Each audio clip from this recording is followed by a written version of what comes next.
Hello दोस्तों, पीके हिंदी कहानी channel में आप सभी का स्वागत है। आशा करता हूँ कि आप बढ़िया होंगे। अगर आपको कहानियां सुनना या देखना पसंद है, चैनल को सब्सक्राइब एंड वीडियो को लाइक। हम आपके लिए नई नई कहानियां लाते रहेंगे। सीमिता अपने भाई से कौन सी बात कहने से डर रही थी। सीमिता के कमरे में झांका, कमरा खाली था। ध्यान से देखा तो उसका सूटकेस नाराज था। अविनेश भी गायब था। यही उसे समझाना चाहता हूँ कि आगे ऐसा नहीं होगा। बस उसे थोड़ा मेरे माता पिता से इज्जत से पेश आना चाहिए। तुम्हारा मतलब है कि मेरी बहन बदतमीज है? बड़े भैया ने क्रोध से पूछा। अविनेश ने तुरंत बचाव करते हुए कहा, जी नहीं, मैं ऐसा नहीं कह रहा। मैंने कहा थोड़ा सम्मान से पेश आइए, आखिर वे मेरे माता पिता हैं। ओह ओह बड़े भैया, वे व्यंग से कहा, सम्मान से पेश नहीं आती है? पढ़कर तो तुम भी आते हो क्या? आते ही झगड़ पड़ते हो और खाना बनाने लगते हो। थोड़ी देर तो तनाव साहब की तरह बैठ कर चाय नाश्ता का इज्जत करते हैं ही। अमीनेश ने उत्तर के लिए सही शब्द ना पा सका। उसी की जीभ लड़खड़ा गई। अरे आते ही धमकी मांदी लड़की से सब यह उम्मीद करें कि काम में जुट जाए और सम्मान से भी पेश आए। यह सोच कर तुमने एक पढ़ी लिखी लड़की के साथ बड़ा अन्याय किया है। बड़े भैया ने सिर हिलाते हुए कहा, भैया आप मुझे नहीं रह रहे हो। अविनेश के तीव्र स्वर में कहा, वह किसी भी सूरत में मुझसे और मेरे परिवार से घुल मिल कर नहीं रहना चाहती थी। यानी कि तुमने उसे और उसने तुम्हें समझने में भूल की है। यह शादी तुमने भावनाओं में बहकर जल्दबाजी में कर ली। भैया ने तीखे प्रश्न किए।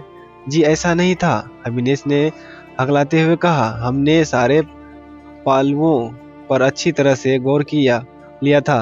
असलियत की दुनिया काल्पनिक के संसार से बहुत अलग होती है ना दामाद बाबू? बड़े भैया ने कूट व्यंग्य से पूछा। अब जब समझ ही लिए हो कि यह शादी भूल थी, यहाँ क्या करने आए हो? मैं उसे समझना चाहता हूँ, अमिलेश ने धीरे से कहा। यानी कि तुम्हारे दिल में अभी भी उसके लिए थोड़ी जगह है? भैया कुटिलता से मुस्कुराए। अविनेश के सिर झुककर नीचे देखने लगे। सुनो दामाद बाबू, सिम्मी तुमसे ना तो मिलने और ना ही यहाँ से जाएगी। भैया ने हर्षता से कहा। तुम जा सकते हो। अविनेश ने भी उतनी ही हर्षता से उत्तर दिया। भैया सिम्मिता से बिना मिले मैं यहाँ से नहीं जाऊंगा। पति पत्नी के बीच में आप क्यों आते हो? मुझे एक मौका दीजिए। कैसा पति कैसी पत्नी? बड़े भैया ने क्रूरता से कहा, ऊंचे स्वर में कहा, ताकि सिमिता भी साफ साफ सुन ले। सिमिता तुम्हारा घर हमेशा हमेशा के लिए छोड़कर आई है, यहाँ अच्छी तरह से समझ लो।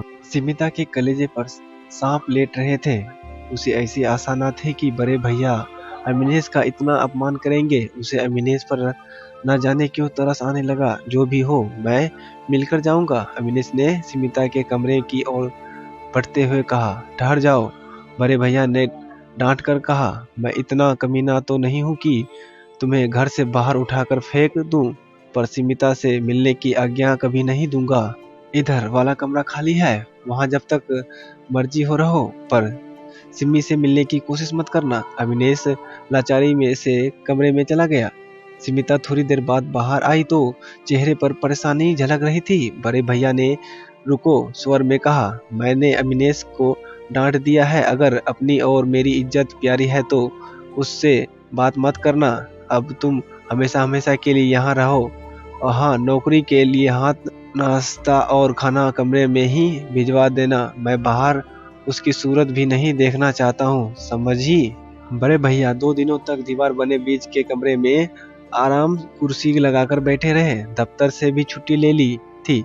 सिमिता पर पूरा विश्वास था कि वह अविनेश से बात नहीं करेगी। अविनेश के ऊपर ही पहरा लगाया हुआ था कि वह उसका कर चला जाएगा। बड़े भैया अपनी कूटनीति पर मुस्कुरा रहे थे। वे थे पहले ही जानते थे कि इस तरह की शादी में कोई दम नहीं होता है, पर पागलों को भला कोई क्या समझा सकता है? क्या 3 दिन हो गए? बड़े भैया ने घबरा कर आंखें खोली। ना जाने पर आंख लग गई थी। दिन चढ़ गया आया था। अखबार वाला कभी का अखबार बालकनी में फेंक कर चला गया था। अजीब सा सुनापन था। सिम्मी के बड़े भैया ने पुकारा, अरे चाय मिलेगी या नहीं? कोई उत्तर नहीं। सिम्मी के कमरे में झांका, कमरा खाली था। ध्यान से देखा तो उसका सूटकेस भी नाराज था। अविनेश भी गायब था। वहां गए तो और बड़े भैया ठहाकर हंस पड़े। आखिर उनकी तरकीब काम ही कर गई। अगले साल सिमिता के गोद में अपना बच्चा लेकर बड़े भैया के पास आई अविनेश के साथ बड़े भैया खिलखिलाकर हंस पड़े। अब तुम दोनों उस चेक के हकदार हो जो मैंने तुम्हारे शादी के लिए रखा हुआ था। बच्चा भी इसलिए सुध के साथ बोनस भी दे रहा हूँ। अब आशा करता हूँ कि तुम दोनों हमेशा हमेशा के लिए एक दूसरे के साथ रहोगे। दोनों शर्मा कर मुंह नीचे कर लिए।